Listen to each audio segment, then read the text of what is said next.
The last industry review from last year, it actually says that Australian brands that have an affiliate and partnership channel, they can see that 20% or more of the new customer base comes through their partnership channel. Wow. That's a huge number. The customers that we see crushing it, they're the ones who are using technology to do the heavy lifting. It's a win-win situation on both, well, actually win-win-win situation on all three sides. It's a win for them, win for you, and it's a win for the customer. And I think that's just fundamental basics. Welcome to Add To Cart Upskill. We have partnered with one of our industry friends to teach you a new set of skills. At the end of the Upskill series, we want you to walk away feeling smarter and ready to take on a new area of e-commerce. Here's your host, Nathan Bush. Hello everyone, Bushy here. This is the very first Upskill episode. How exciting. Now, you might remember way back in episode 81 of Add To Cart, and that feels like a lifetime ago, we started a partnership with partnership experts, Impact.com. And today, they're helping us bring you this series, the very first Upskill series that we've had. And can you guess what it's about? Yep, pretty obvious, isn't it? It's all about partnerships in e-commerce. And we're going to cover it all. How to prepare for partnerships, how to set them up, how to manage them, and then how to grow and scale them. I'm really passionate about sharing knowledge. And so the idea of this series is that you will leave with everything that you need to know about partnerships. Today, we are starting right at the beginning and looking at how to develop a partnership strategy as part of your marketing mix. And you are not going to be stuck with me alone. We are extremely lucky to be joined by a friend of the show, maybe the second time, third time maybe, and an all-round e-commerce legend, Zoe Lowe, Global General Manager at July. Hello, Zoe. Yes, great to be back. Thanks for having me. I thought you'd know how a podcast works now. You can't work if you're drinking out of a water bottle. But anyway. Oh, my gosh. Zoe, you've obviously been in marketing and digital marketing for a long time. Partnerships are a key part of that. And today we're going to look at it from an upskilling perspective for people who may be new to partnerships or looking to take it to the next level. And I'm really excited what the next three series will bring us because I'm going to learn a lot along the way. You probably know it all already, but I'm really keen to know from you, why are you so passionate about partnership marketing? I'll just say that I don't know it all. We're still figuring it out. So massive disclosure. For us, I guess, okay, if we speak about in terms of my career, I've always seen the value of it, despite it being so incredibly challenging to measure the return on. And the reason why I found it really valuable is because it is what I classify as earned media. So it is, you can't really buy it. The other brand, like the person you're partnering with has to say yes, right? And there's a lot of brand equity that the transfer that happens, how the valuable it is. So when I was at CoinJar, which is a cryptocurrency company, we couldn't buy ads, right? You can't advertise for crypto services on Facebook, Meta, or Google. So partnerships is kind of like the only way that you can market. And basically, we partnered with Boost Juice to give away a Bitcoin, right? Using the app. Makes sense. Genius. So great, right? So if I can say so myself. So that was like things like that. It's not just transactional. It's not just a pure customer acquisition. It's actually so many different elements. And so I think despite it being very hard to measure, partnership marketing, the value you get from it is not just like, you can't just unit economics your way out of it. There's actually a lot of equity and a lot of value that you don't measure and can't measure, sorry. You know, you're not allowed to use words like unit economics in part one of an intro series around partnerships. You've already scared to hell the people who are listening to this, hoping to learn about partnerships. Do you remember going back, you mentioned that partnerships has always just been part of what you've done. Do you remember, when you were first learning how to do partnerships really well, what were the main or the questions that you had when you were starting to explore partnerships for the first time? Yes, it depends on which stage of the business that you're in. The guiding principle is that it's a win-win situation on both, well, actually win-win-win situation on all three sides. It's a win for them, win for you, and it's a win for the customer. And I think that's just fundamental basics. When you're smaller, the barrier is that you're smaller and you often want to go for a bigger brand, a bigger influencer, bigger, like a partnership where you're the smaller person. Like you could be coming to the table with less. So you just have to understand what value you're bringing. Yeah, makes a lot of sense. Do you think there's any common misconceptions about partnership marketing that still exist today 100%. that we might smash through in this series? Yes, I think that a lot of smaller brands think that bigger brands won't want to hear from them or won't see the value in partnering with them. But it is completely not true. A lot of bigger brands find it a little harder to move as quickly as smaller brands. A lot of bigger brands may not have the agility and innovation to target more niche consumer segments that they're trying to target.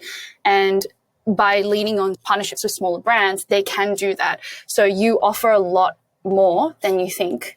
Well, that sounds very exciting. So I think we should get straight into it. Let's kick this series off. Episode 1 of our 3-part series on partnerships. We are very lucky to be joined by Negin Farhangma from Growth Ops to talk all things about getting started with your partnership program. So let's kick over to her. Negin, welcome to Add To Cart. Thank you, Nathan. Thank you for having me today. Well, thank you for being our very first guest on this special series. I'm super excited to jump into the world of partnerships with you, specifically how to develop a partnership strategy in your marketing mix. But first, I'd love to dive into more about you. Tell me about what you do and why you're so passionate about partnerships. Yeah, so I am the head of affiliate and partnerships at Growth Ops, a digital agency. And I've been in the industry for now what is over 14 years. And I'm passionate about this industry because for the reason how I ended up here. I actually accidentally ended up doing affiliate and partnership. That was not the beginning of my plan. A lot of people who go to uni can say that. But when I was looking for an internship, I kind of came across this company who did affiliate and partnership marketing. I had no clue what that meant. I just wanted to show up, get my credits for uni, and move on to the next thing, to my actual plan. Little did I know that I entered an entire world that I was going to be so passionate about. I worked for a technology affiliate network back in Europe, and they taught me everything, like most of what I know today. And I remember thinking, oh my God, is this the future of marketing, what it looks like? You can be creative and design campaigns for brands, have that kind of build those relationships of trust. But everything is backed up with numbers and analytics.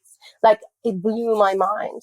So yeah, I entered that company 14 years ago, and I decided to branch out throughout my career, go to the brand side, technology side, agency side. I've done omni-channel as well for several years, but somehow I always end up coming back to partnership marketing because I always found that my narrative defends this channel more than anything else. Amazing. I couldn't think of a better way to hype up partnerships than your career journey so far and all the different areas that you get to play in. And I can't wait to dive into it with you. So let's kick off with, I'd love your definition of what is partnership marketing. I know that you mentioned affiliates before as part of your journey. I'd love to know today in 2023, what is your definition of partnership marketing? The main definition is collaboration. Collaboration that comes with trust. And in this context, partnership marketing is a collaboration between brands or between brands and individuals to ultimately achieve the same goals.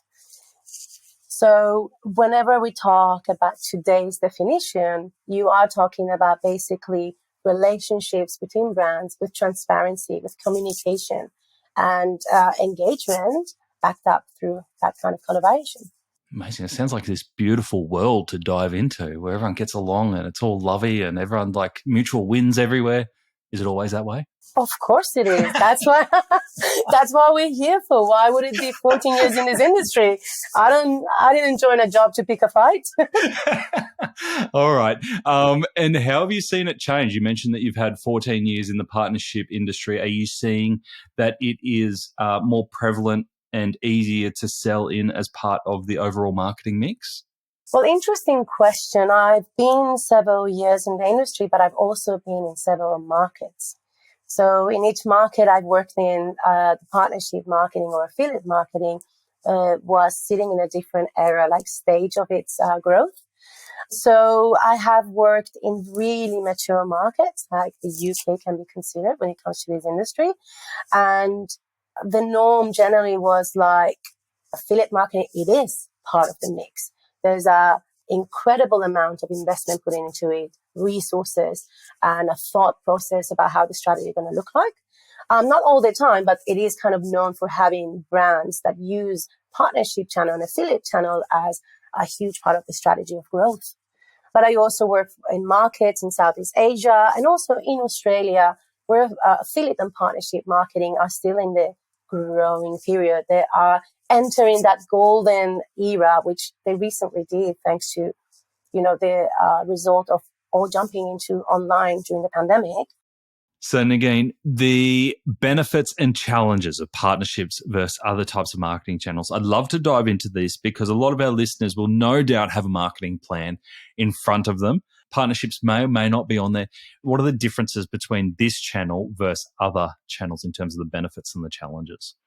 Let's deep dive first around the benefits because there's many. So first of all, it's definitely going to be a channel that is going to help the brand increase traffic. And with that traffic, you will notice that the channel will bring higher conversion rates, higher than many other channels, as I've seen through my career. It also, as we know, is a collaborative partnership channel. So you are tapping into new audiences. And the last industry review from last year, it actually says that Australian brands that have an affiliate and partnership channel, they can see that 20% or more of the new customer base comes to the partnership channel. Wow. That's a huge number. And it all comes at an ROI cost-effective model. That's a really impressive stat around performance and the impact that it can have. How do you find that partnership channels work in conjunction with the other marketing channels? Do they work in their own silo? Or do you find that marketing teams generally try and take the learnings from what you have in partnerships when you have those results, like you've just said, and apply them into the other marketing channels as well? I don't think channels should be working in silos.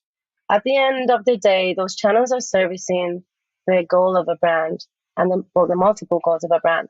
The concept here is how you leverage each channel for each of your KPIs. And there are channels that are completely dedicated for lead generation or new customer base, and that needs to keep going.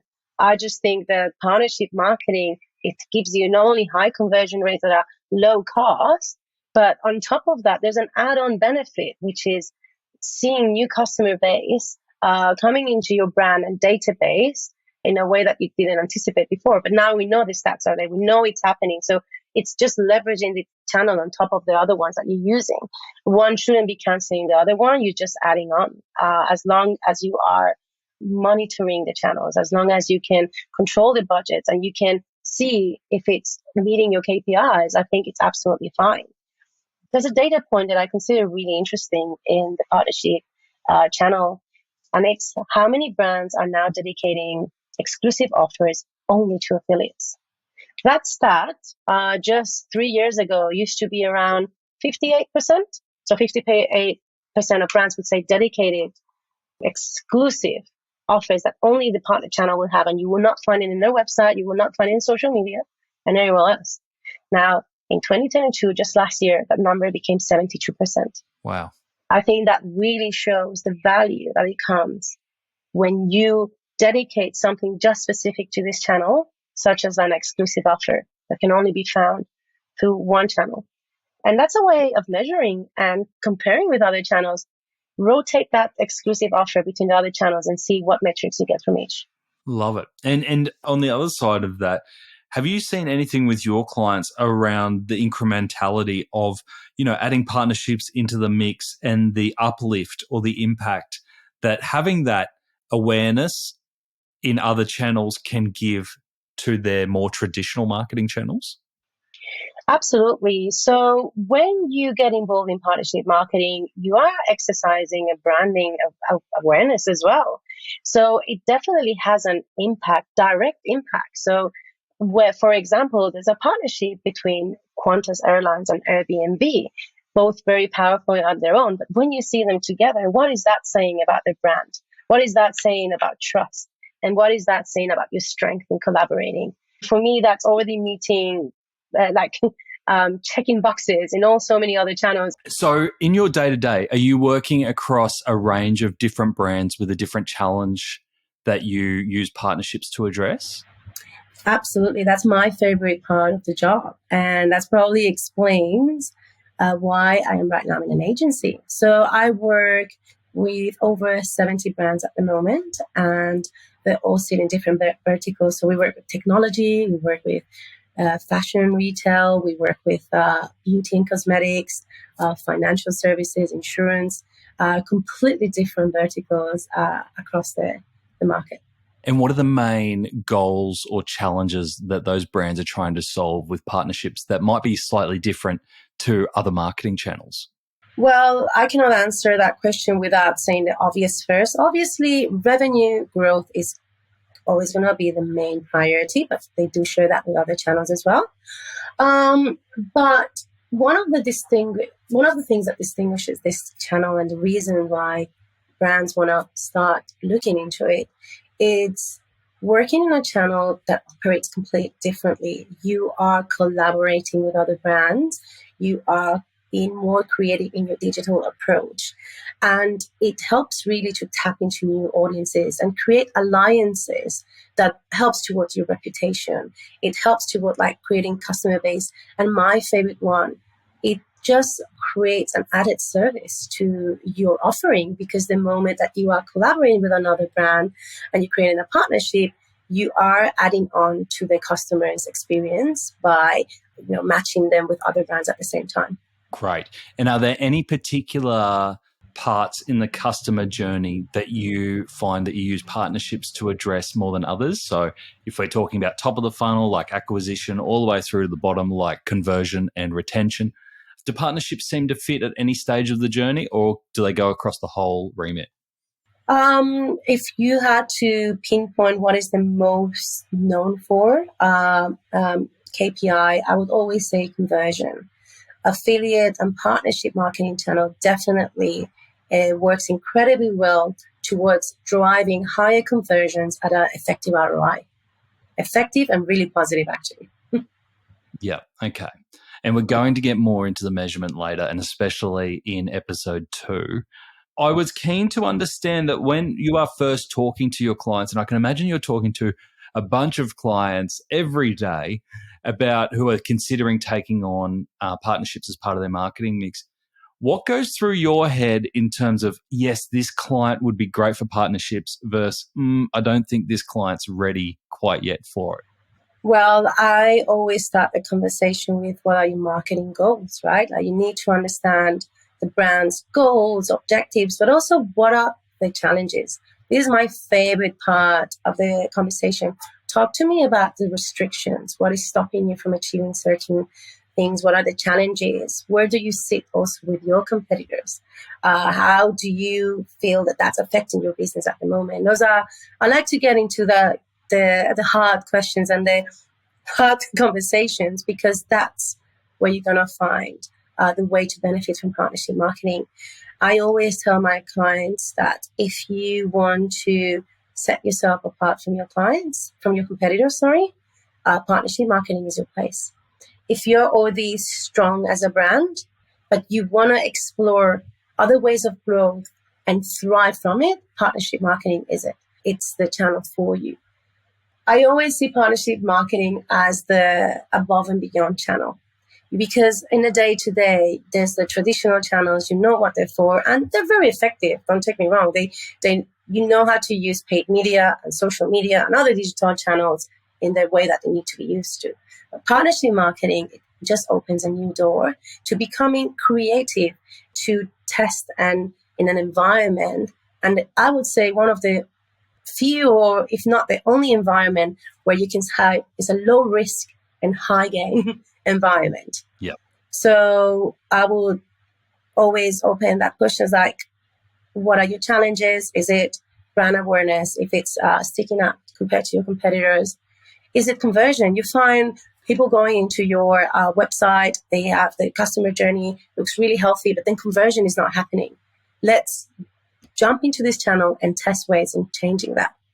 Is there one question that you ask in that discovery process that usually gives you the light bulb moment to go, yes, this is a good one?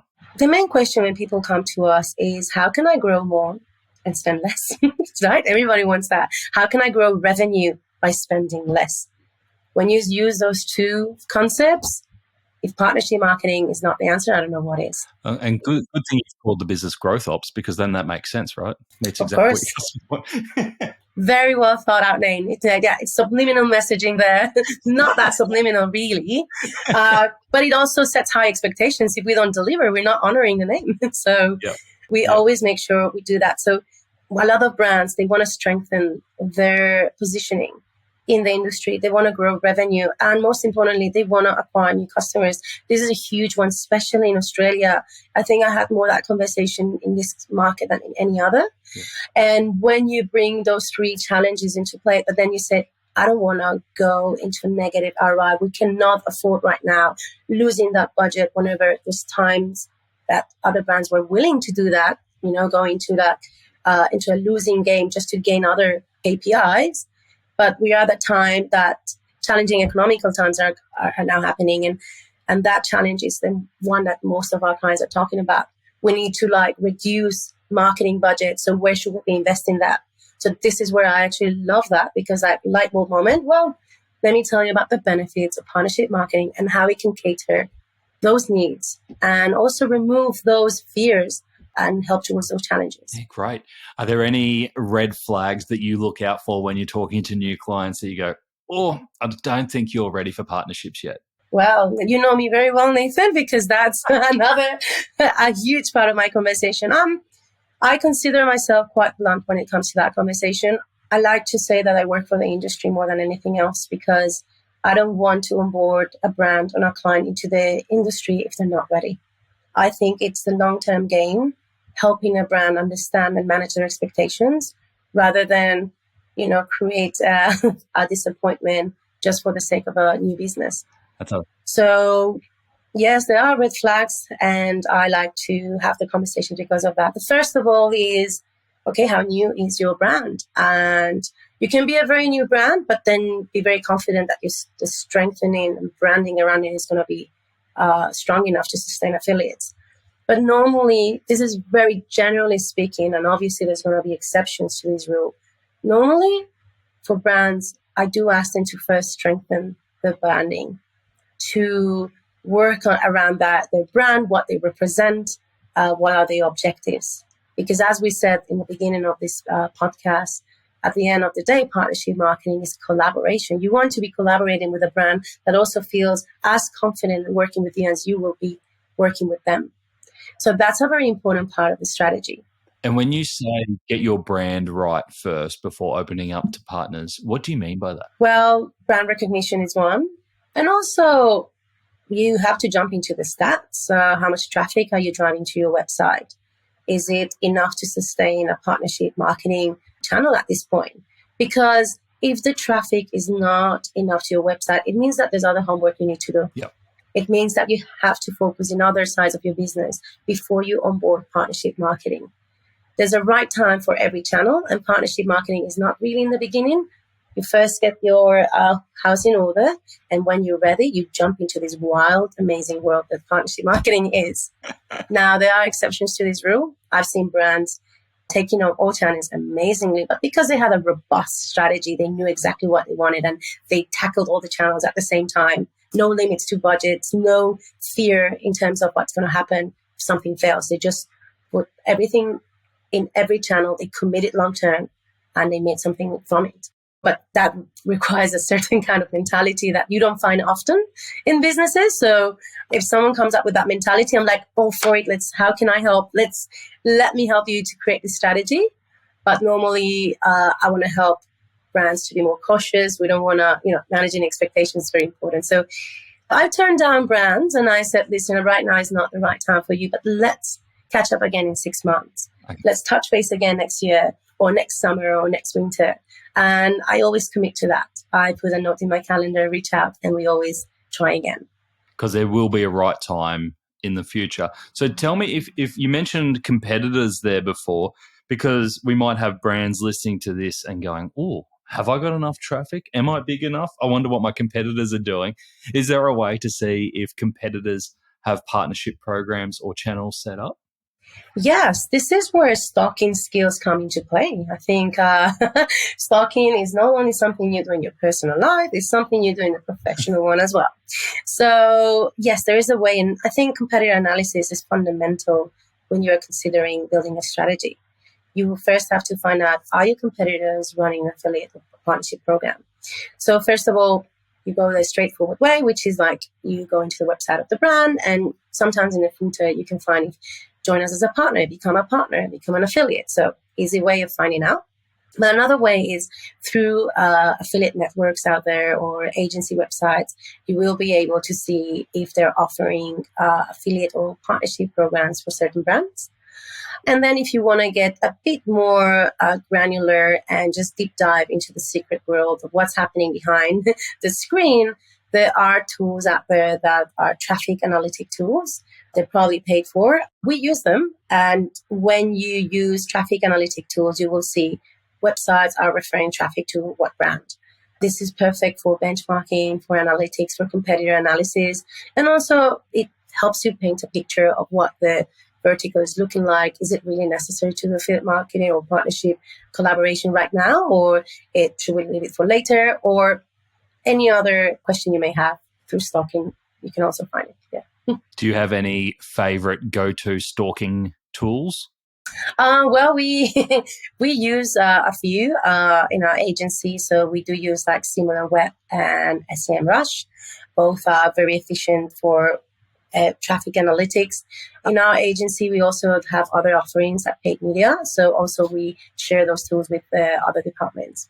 Yeah, great. Okay, cool. And obviously, we're going to talk about the setup of partnership models, whether that be with an agency or doing it yourself in-house. Obviously, with an agency, you get access to that intelligence and those tools because some of them can be pretty costly, right? Very. You can ask me about that. I had to fight big fights internally to finance that. Yeah. Okay, cool. So let's go back. So if we don't want to make partnerships a vague concept for people, and people might know the typical affiliate model where you drop a link into a blog post that's tagged and it comes back and the sales gets tracked. And I've explained that really badly as someone outside of partnerships. But tell me about the main channels that you're using, whether that be influencers, media, social, that you're seeing that brands are really engaging on now as a key part of their partnership strategy. So a good partnership strategy will have a mix of all the above. Just to segment and categorize what that looks like, we have to start with the traditional group of affiliates. So they will be the cornerstone of your affiliate program.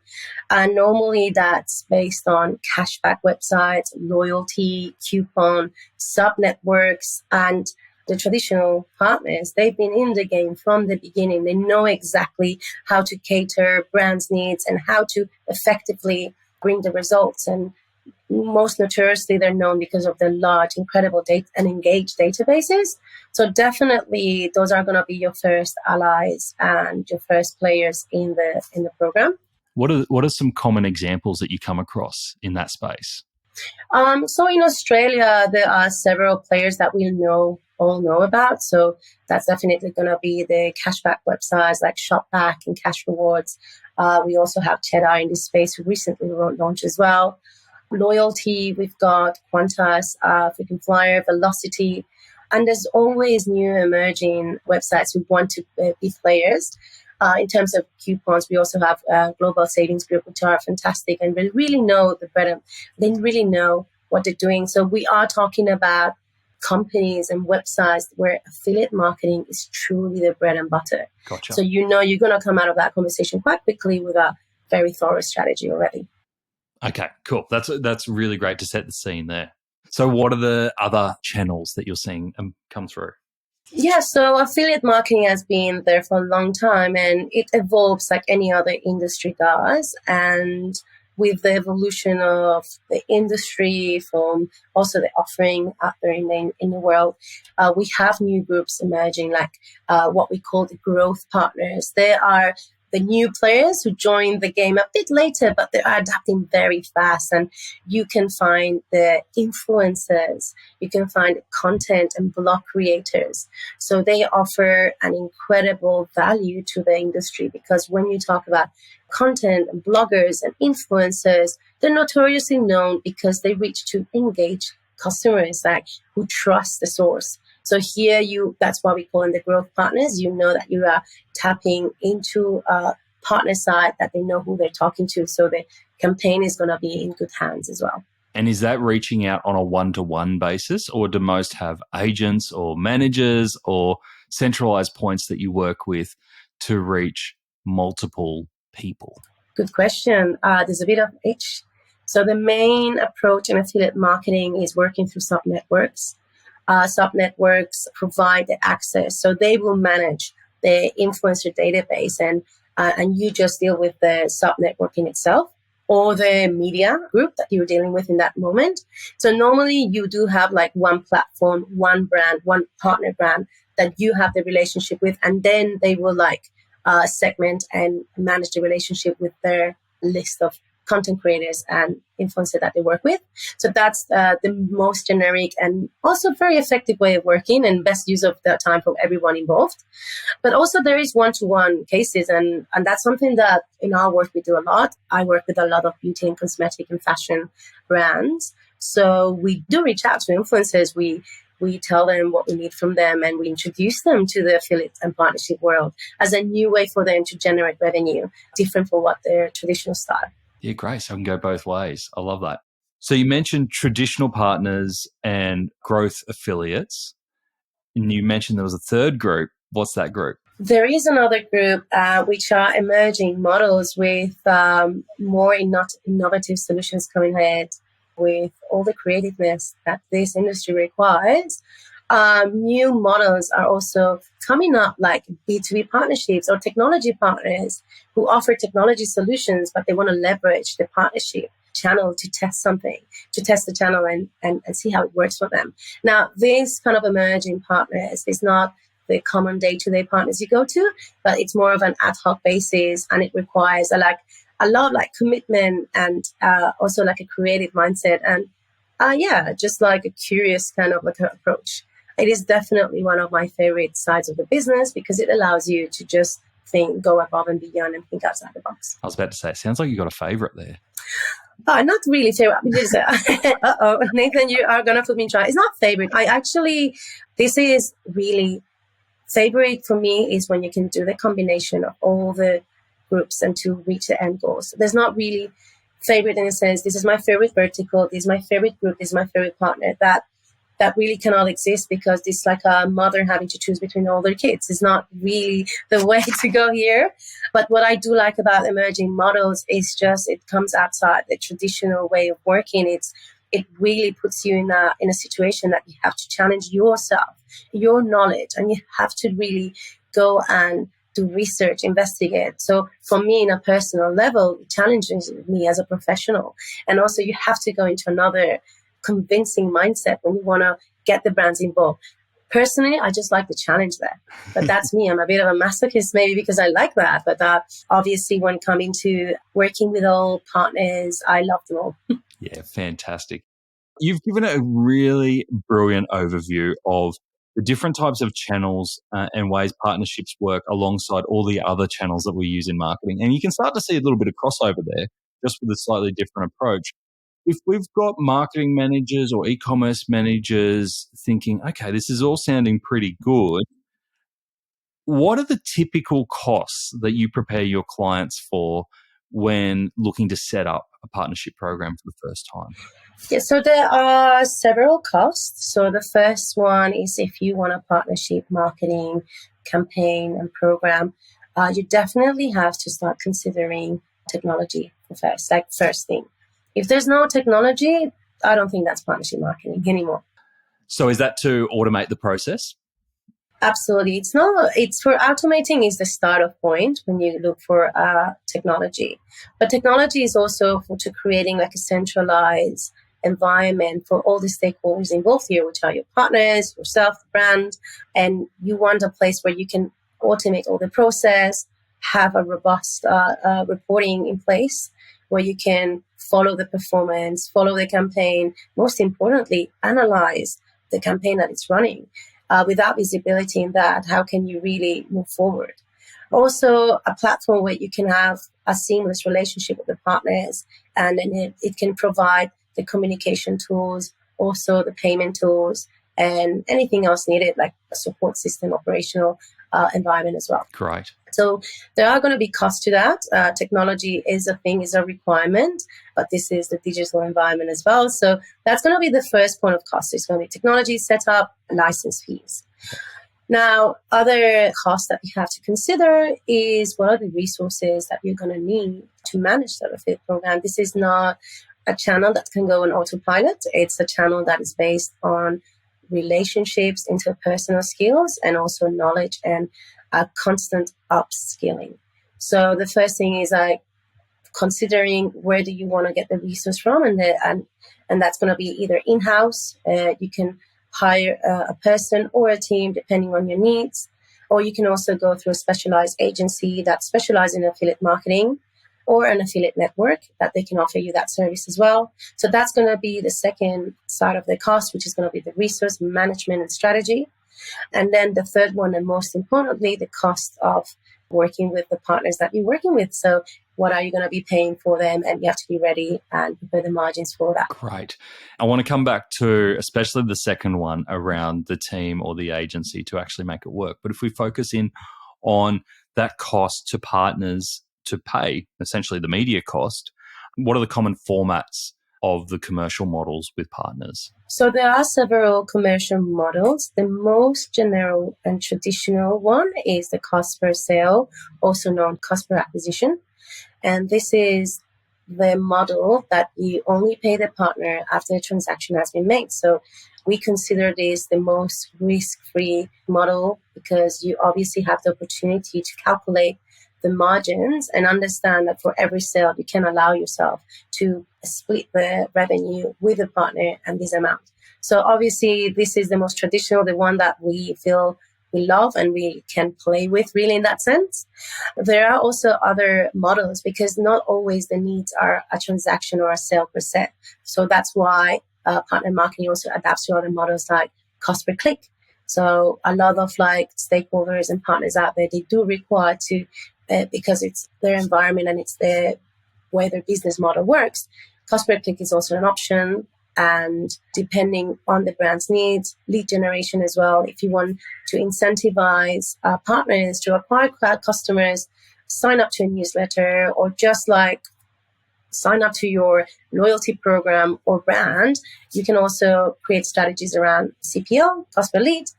And some brands, they're looking for other kind of goals like getting their app installed. And so we have the cost per install as well as a model, which also shows very effective. Yeah. Now, I always say like cost per sale, it's more easy to monitor what the ROIs look like. But when it comes to cost per lead, cost per click, or cost per install, I do always recommend all my brands I work with to ensure there's a follow-up of that funnel and understand what the revenue for them really looks like at the end of that stage. Great. So that leads me to the next question. I bet you get asked this a hell of a lot. How do you determine how much percent of sale or what you value a cost per click at? Click or anything else or any other models? Cost per lead, whatever it is, yeah. How do you put a valuation, like determine what you'd be prepared to pay for that? Well, first of all, I like to show what the industry looks like in that vertical. So if you're a tech company, or if you're a beauty and cosmetic company, or if you're fashion, we have plenty of examples of what is happening in the industry across different markets. So I always like to present that to brands and see what they think and if that makes sense for them. And if it does, we can then strategize, should we go higher than that to just like increase the market share and be more competitive. And if it doesn't, I really like to ask about why and understand the process. Because once they do that, it's so much easier to offer a solution. So then with this being variable costs and results, obviously, especially if you're paying a percentage of sales, how do you set budgets for the partnership marketing part of the marketing budget? The best model to budget for your channel is to understand what allowance your margin enables, so you can split the cost worry-free and risk-free. Once you know that and you implement that, then growth will be limitless. But also that also should mean budget should be limitless. So when you take the limitations of budget off your mind, because you know that it's going to be covered because margins have been calculated thoroughly, then you have to let the partnership program to run in its own course, to grow and thrive naturally, seeking all the opportunities that there are out there. So that's what a mature and really effective partnership program really does. But having said that, not every brand can afford that for many reasons. And also they need to strategize differently. They need to report on budgets also differently. So obviously not one solution applies to everyone. That's the ideal scenario, the one that makes people like us really happy. But some brands, they do have like to have a limited budget, and they say, well, this is the cap of how the maximum we can afford every month. So we can cater to those needs as well, and you can adjust. Again, there's no right and wrong. There's better and worse, but there's no right and wrong really. If a brand needs to cap their budget, then obviously you need to do whatever you can with that. Do you find that you have to almost rewire some thinking around budgeting and how budgets are put together, not only for the people you speak to, but obviously everyone's got bosses and owners and all that sort of thing that they have to educate around? You know, the upside of this is that if we unlock this, the growth is so much, the potential is so much bigger. Yes, and I think that's the basis of my full-time job. And I think that's really, and it's natural. It makes sense. Yeah. It's because there is partnership marketing came from one part of the business model in marketing, and it's just evolving so fast and it's finding its own place. But during that time, during the evolution of partnership marketing, it got really stuck in the world's mind that it's just another digital marketing channel. It's just similar, and everybody throws it under paid media and social media. And we all know how those channels operate. You set a budget, you pause it, and whenever it's not working, you can go active and pause and back and forth. And well, that has created a misconception of partnership marketing. And this channel, unfortunately, has been treated like that often. And so, yeah, there's a lot of conversations happening about this daily. And I think it's not so much about conversation. At the end of the day, numbers speak louder than words in this scenario. So at first, you can have the conversation just to put that question in someone's mind, just to reflect on it. But then, thankfully, we always have an opportunity to present the data and say, this is what are the results when you treat partnership marketing like an ongoing channel, like a standalone channel. And I always feel very confident just because of that. And are there any benchmarks that you can share? And obviously this is key information for you, but is there any benchmarks you can share around what a good click-through or conversion looks like in partnerships? That's actually a very tricky question because it changes depending on the vertical and it changes depending on the group of partners that you work with. Yeah. So if I'm working with traditional affiliates, expectation is high there. You want them to bring a high conversion rate. And I'm going to say a number that in this industry, in e-commerce in general, is crazy. But you want to talk about conversion rates that are higher than 30, 50% when you work with really big traditional affiliates. You want to talk about really fast conversions there. That also means that there are other verticals that we look for at least 4%, which is like a general benchmark in e-commerce. And also sometimes when you get a 0.5 conversion rate from certain other verticals, that's something you celebrate with champagne as well.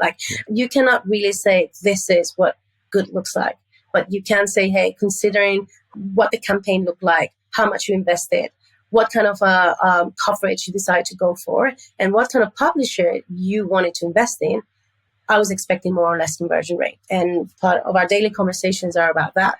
So you mentioned there in the second consideration, when in terms of costs, when setting up a partnership program, around whether you take partnership management in-house or whether you take on an agency such as GrowthOps to manage that on your behalf. What do you think should be the key considerations when making that decision? Now, I know the commercial and business answer would be budget. I know that. But I'm going to put my heart in this one and I'm going to tell you what I think. because I'm obsessed with this channel. For me, the key consideration is how much are you willing to invest in upskilling and keeping the person responsible for your channel up to date. Okay. That's the key element for me. If you want to go in-house and you need a team of one person, make sure they keep upskilled, make sure they're up to date, because technology advances so fast.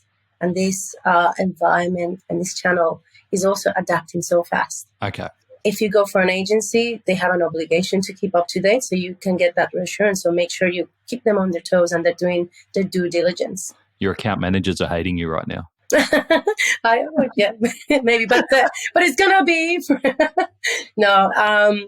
The account managers in our team, well, also it's my responsibility to make sure that they are also up to date. They know they have to, but also I want to make sure that I'm providing that for them and that we're bringing out the relevant conversations. Please don't hate me, guys. I love you. And yes, and affiliate networks, obviously, same expectations. It is their bread and butter. And also partnership technology providers like Impact, it's also their bread and butter. So you can expect that they will be keeping brands up to date. Yeah. But as you can see here, the bottom line is just make sure the skills are there at all times. So if you are, say you're managing partnerships for one brand, you're in-house for a day, and you're managing partnerships for one brand, rolling out a partnership program, can you give me an idea of what a day in the life of a partnership manager might look like? What are all the different tasks and activities that you might be juggling to make sure that you pull together a really strong partnership program? Is this in the in-house scenario? Yeah. Yeah, I've done that for 7 years. So it looks, first of all, it looks crazy. So, which is why I like it. It's going to be a very dynamic day today. The first thing is checking in the reporting, seeing that traffic conversion is looking and making sense. So the operational side of things has to be in your day-to-day, the admin operation, which means reporting, analytics, comparing day-to-day, comparing week-to-week. So that's the part of it that is fundamental. And then you go a step ahead, forward, and it's going to be the planning. So what's coming ahead? Is there any events coming up, marketing events, also your brand events? Is your brand celebrating something that is worth starting planning, making a marketing campaign for it? So when you start the planning, that's where everything starts. You pick up the phone, send the emails, and you start dealing with all the stakeholders. Now, don't take this part of the job lightly.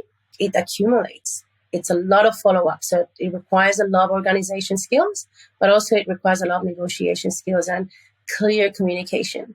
Also, what do you need to put together for those campaigns? Do you have to liaise with other departments in your company, like the creative side of things? Do you need a new landing page? Do you have to talk to the other channels? In all the roles I had, my role, as I always had to run around the office and with different departments. And I loved it because I love meeting people, and also know what they're working on. So I always, in this kind of role, you end up working with the wider marketing team, also with the sales team. The sales team is always out there talking to other brands, which is exactly the nature of your job as well. So everything everybody's working on is going to be relevant to your day-to-day job. And most importantly, reviews. Always keep business reviews up to date. That takes time as well. Because if you are in-house, definitely the channel is going to be up for questioning every day because it's new, right? So you have to be ready to go to senior and upper management and explain what this channel really is and build the case studies as well. And in the brands that you've worked with or that you've seen have these kind of skills in-house, typically, is it one person? Is it a couple of people? Is it a big team? Good question. So it can be as small as a person who already does other channels and then you're going to invest maybe $5 per week to this channel. Or it can be as big as a team of 10 to 20 just for the partnership marketing channel. And then I'm assuming usually this team or this person sits within the marketing team. Traditionally, yes. It's normally under the marketing team or e-commerce team. But that doesn't mean that this channel also wouldn't or shouldn't stand in a standalone environment. So a lot of brands already have affiliates as its own standalone channel because it sits somewhere between marketing and sales, but it has its own value and its own like revenue share in their company. But traditionally speaking, it will be marketing, yes. Okay. And then if we flip it to the other side, agency world, is it as chaotic there, or is it a little bit more structured? Well, if you're working with me, it's going to be structured. Of course it is. I wouldn't have questioned that. Nah, I'm kidding. It's a bit of both. I think you have to, structure is the fundamental part of it. Like you have to create structure, you have to create processes. So that's the baseline for your team to run from. But chaos has to be expected. And that's everything. It's something I say every day. I think in affiliate marketing, every day something new will come up, a new issue that you were not expecting. A lot of hiccups happen, and you have to know how to embrace that and take that as an incentive to make your day more interesting. So I would say that is a mix of both. Yeah. So what we do in our team is we have very fixed processes that they've been audited over and over again. Whatever, if that's going to be around booking campaigns, creating links, or auditing invoices, anything that has been really well looked into. And then we also manage a lot of expectations with account managers. And we say, well, find out what your client wants. And when you know they want A, B, C, and D, what does proactive looks like for you? So a lot of our conversations, a lot of our training and upskilling goes around that question. Now that you know that your client, you know them better than anybody else, better than I will, better than anyone. You know them, so how are you going to help them, but also how are you going to challenge them so they can thrive? Now, you mentioned as a key consideration around costs is choosing a tech platform that will help you through this. Obviously, this series is brought to us by Impact.com, great partners of the show, but we'll just pretend they're not here for a second. When you are selecting a tech platform to help you manage partnerships, what are the key things that you're looking for different brands to make sure that it hits the objectives that they need? Yeah. So first of all, the software, you mentioned it has to be all about automation. But also, I want to find the value from those software tech providers. And discovering and recruiting partners is a huge part of that. So obviously, partnership marketing cannot happen without the partners. So they do have a huge role in this entire equation. So what is the software company doing for you to help you with that part? Are they linking you, providing access to partners? Are they helping you create those relationships, communicate with them, and also pay them in a seamless environment, which most of the networks do? So that for me is like a basics to me. Does the platform provide unification? Can you centralize everything you need to see in one place? A big one for me is transparency. Can you follow up on the data in a regular way, up to date? But also, can the partner that you're working with access to the same data as well? So you can work in that collaboration. Yeah, that makes sense. Does the reporting and tracking system look good and easy to use for you, or also for the other side of the spectrum? So that, for me, user experience is also a big one. Because it's a two-sided trust piece, right? Absolutely. You are working at the end of the day with another party, and you are working towards the same goal. So you should have access to the same information. Yeah. So you can take database-led decisions. Makes total sense. And does cost come into it much, or is it secondary? Are they kind of on par? Well, obviously, cost for every business is important. First of all, you have to know what you want from a software company. Like, there's a lot of offering out there because it's costly to host a very sophisticated kind of software. And I believe in sophistication when it comes to, well, I've been in the industry for a long time, so I want more from it. I have higher standards. I want to go into the detail. I want to create more strategies that haven't been seen before. So when I look at software, I want to see about what are the options and capabilities that you're offering? How granular can we go? How can we protect our brands and their margins even further? I want to know if we can have dynamic payouts, if we can report on any specific category and SKU level when it comes to the brands. The more granular you can go and the more functionality there is, the better marketer you're going to be and the better you're going to service your brands. So that for me is always going to be important. But again, there's a price tag for everything. If you do not need all those requirements, if you're in a different stage of your affiliate program and partnership management, if you require less kind of like tools, then there's cheaper options as well. So price is not what has to stop you. What you have to determine is what do you want, and then pay for whatever you need. So if we've got brands or marketing managers listening to everything that you've shared today, which has been fantastic around working out if partnerships fit in your marketing mix, and they decide, yes, it does fit in our marketing mix, we need to get started, what would be the 3 tips that you give them to start this journey straight away? Well, first of all, if a marketing manager or business decides to jump into this channel, congratulations, you made a really good choice. The 3 tips would be, first, get in touch with someone who's going to give you a review of where you stand or what it's going to look like, and plan and set up a strategy for your first 6 months. I think that's the first step you have to take.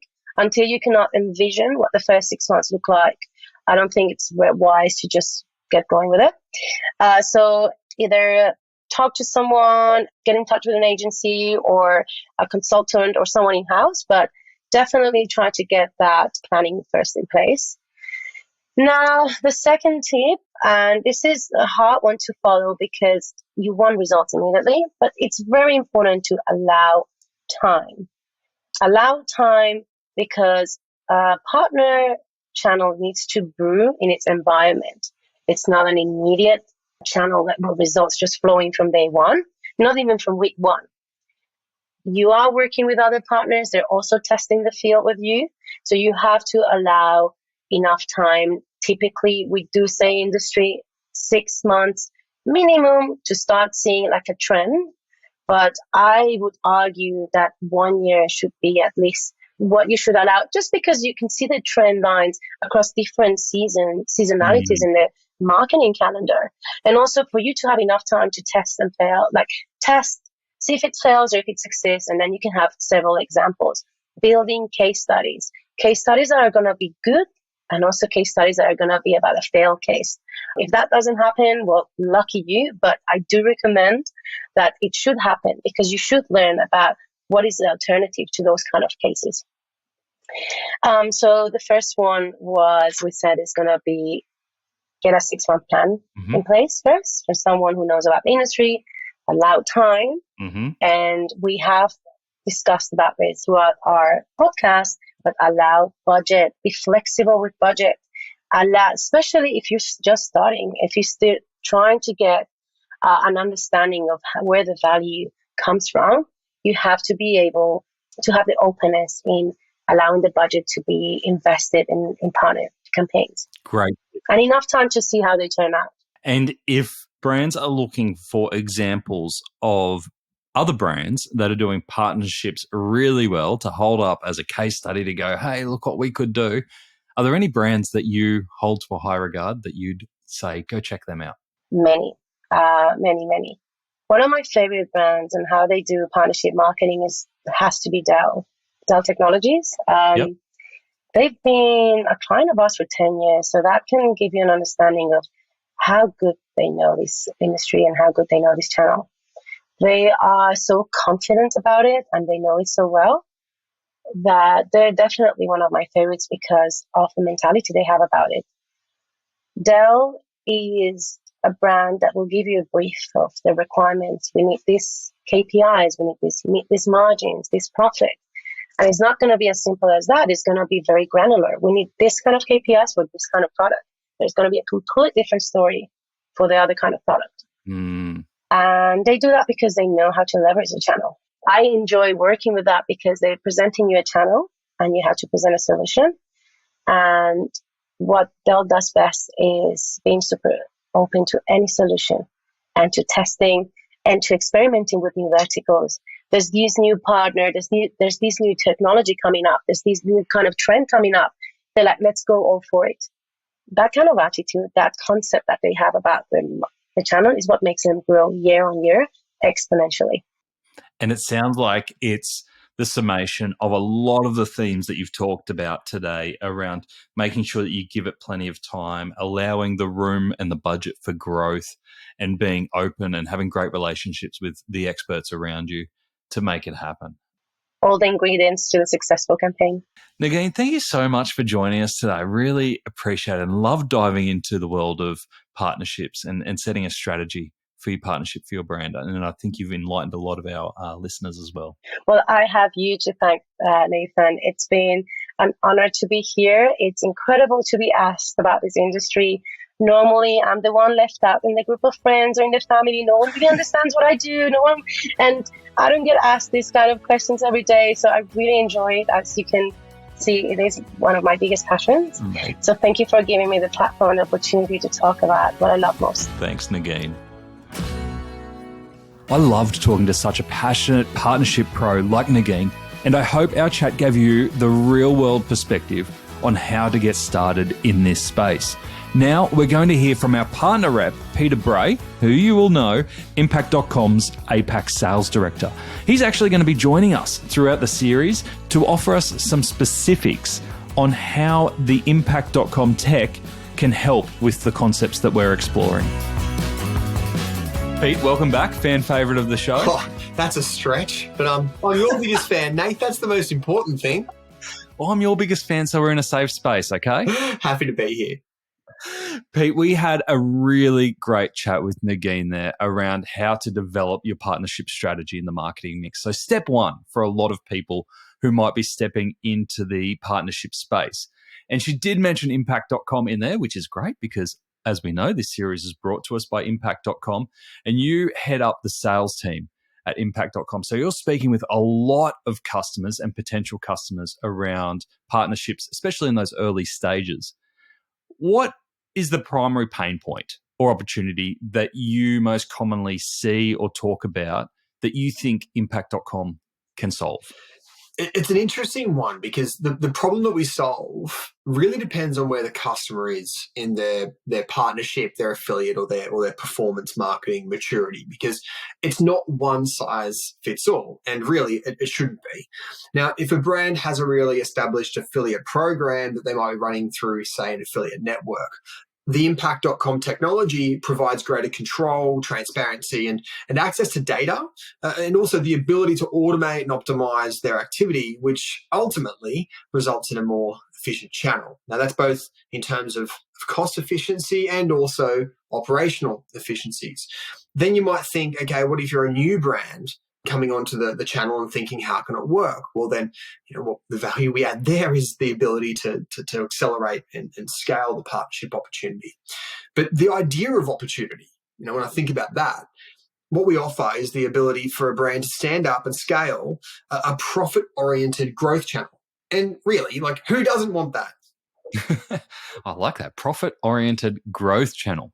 So Nagin referenced a strong technology platform, and we didn't tell her to reference this, that a strong technology platform is critical when establishing the partnership program. One of those initial steps that you should be doing to automate and centralize the program, which I guess comes back to your point around creating a profitable channel. Nagin called out reporting, payment, communication. These kind of functionalities are critical, but also making sure that you've got automation, value, connections, transparency, some of the less kind of feature, but more relationship-based attributes being part of that decision when selecting your partnership technology partners. What are the top criteria that you see your customers coming to you for and going, hey, Pete, these are the things that are really important to us when we're deciding which technology platform we want to use for our partnerships program? Of course. And really the things that Nagin mentioned and that you've just summarized are part of what we call the partnership lifecycle. Every brand goes through this. They need to find partners, need to find ways to work with them. They need to find ways to track and then attribute and then pay them. And then also continue to engage and manage them along with optimize how they work together. So regardless of whether you're new to the channel or, old hat, that life cycle continues. But to best frame this, we need to look at where the channel and the marketing industry as a whole has been and also where we are now. The affiliate marketing channel was born out of the early days of the internet, where a website would drive traffic to a brand site, and based on last click methodology, that website would get paid a commission for delivering that converted customer. We then had the rise of affiliate networks who would effectively act as an aggregator and intermediary, where the brand would have affiliate kind of sit off to the side, just ticking along. But the biggest challenge that the channel has faced is being able to prove the true value of the channel, the incremental value. What we see is that brands want the ability to take control of their own destiny in this space, where they can turn any third party, any website, even another business or their own customers into an affiliate. By that we mean turn them into someone who, hey, you give me an outcome I care about, I'll pay you something, I'll give you a commission. So it's a pay upon outcome engagement. And we see brands wanting to bring affiliate into the attribution side of their whole marketing mix. We see brands want to be able to pay different commissions based on things like profit margin or whether a partner plays a role just outside of last click. But most importantly, brands want the ability to be able to report on the incremental value of the channel and the partners they work with. Now, these are the core things brands are looking for from a partnership platform, and luckily all the things that we provide. I love that, because it goes back to what you were saying earlier around being a profitable channel, and you can't do that without being able to measure all of that and have visibility over those attribution and additional channels. So that all makes perfect sense. And some of those things that you've touched upon there around different commissions and things like that, we talk about in next week's episode, number 2, around how to manage partnerships, which I think is really exciting to dive into. Last question I have for you, Pete. When getting started, you speak to a lot of people who might be partnership curious. What do you think, from what you've seen throughout the industry, what differentiates your great clients when establishing an e-commerce partnership from just your good ones? Yes, simply put, what you put into the partnership channel is what you get out. The customers that we see crushing it, they're the ones who are using technology to do the heavy lifting and automate a lot of the more standard affiliate activity. But then they dedicate the time to think about growing the channel through diversification of who they work with so that they can continually generate growth. Now, in light of the changing advertising landscape, you've got rising ad costs, you've got cookies crumbling, data and identification scrutiny, along with the pressures that marketers are faced with, largely being focused more on outcomes or the expectations from their board, from their managers, from the business. The expectations are rising, but the budgets are staying the same or they're shrinking. Now, what we provide is the opportunity for delivering ROAS that is far greater than other channels, and it shifts towards outcomes. That could be sales, it could be leads generated, it could be actual customers that have converted versus those more media metrics of clicks or likes or many other bits and pieces. Forrester, big research firm, released a study that showed that when brands were operating via a traditional affiliate network approach, would see 8 to 12% of their revenue being delivered from that part of the channel. Yeah. But when you move to a partnership strategy enabled through technology, they see, and we see in this market, they get up to 3 times that. Around 30% of their revenue starts to come from the partnership channel. And these are the things that we see that our customers who fully embrace the partnership opportunity, they're the ones who see those benefits. I love that, Pete. And I think that was one of Nagin's key insights, is that it's not just an affiliate network. Sure, there are some great affiliate sites, the cashbacks and the rewards, but this is truly partnership. There are so many more opportunities to go wider and broader and to really be creative with what you're producing here to get that additional return. Yeah, indeed. And look, there's the traditional affiliate approach, which is your coupon, cashback, loyalty comparison. And you know what? What we provide is ways to work with them in bigger, better ways for marketers. But then it's about looking outside of that, diversifying for growth, and doing it in a systematic and automated way. And you know what? It's working, which is great. Now, Pete, the people are demanding that you come back and give us your insights next week, episode 2. You going to join me? Look, I'll check the schedule. All right. Hopefully see you next week when we talk about how to manage your partnerships. Thanks, mate. Welcome back, Zoe. All right, so we heard from Nagin that partnership benchmarks and performance, they work differently in different markets. And I love that perspective from her because she has worked around the world in that partnership sense. I saw that July are expanding into new markets beyond Australia, which is very exciting. Have you come across this difference in how partnerships work in different territories yet, or is it too early? Not to this extent. I will say we definitely have benchmarks and clear outcomes that we want in different markets, but that is not guided by the partnerships. It's generally guided by our current strategy in that market. So, for example, in Australia, we are becoming more of an established brand. So for us, we want to grow market share. It's always brand awareness, perhaps more focus. I mean, it's always a focus. So depending on what is the number one priority for the partnership, the benchmark could differ, yes. Yeah, makes sense. And I really like Nagin's 3 types of partners where she broke them up for us because I think this is part of the mystery, but she put them into like 3 different groups around traditional channels like the coupons and your cashbacks, growth partners, influencers, content creators, those kind of partners, and then innovative solutions, which kind of is a catch-all for the rest, but, you know, the emerging types of partnerships, which are often driven by tech. Do you have a favorite out of any of those 3 groups? Yes, I do. I will say I do really like working with, we call them KOLs, key opinion leaders, which is pretty much like influencers, but it's more a holistic where it might not be someone who's very public. It might be a CEO of a company who goes to a lot of conferences, so definitely you can't measure it. But we like working with people like that because they have a lot of social influence. And I've found, like, you know, in the early days of July, the guys did a lot of this kind of KOL gifting with no obligations on the KOL's part. And even to this day, because the product is so good, we still get a lot of value out of it, referrals that we hear through by mouth. So from these KOLs. So that's one of my favorites. The other is actually not on here, which is brand-to-brand partnerships. I guess that kind of fits in under KOLs, but it's more like other brands. So, for example, we are the official luggage supplier of the Olympics and Commonwealth Games teams for Australia. That is an incredible partnership, and it is, like I touched on it before at the start of this episode, there is so many different ways that we're seeing the return from a partnership like that. That is my top and most favorite partnerships. Oh, yeah, so just if everyone can just go out and get partnership with the Olympic teams, that would be fantastic.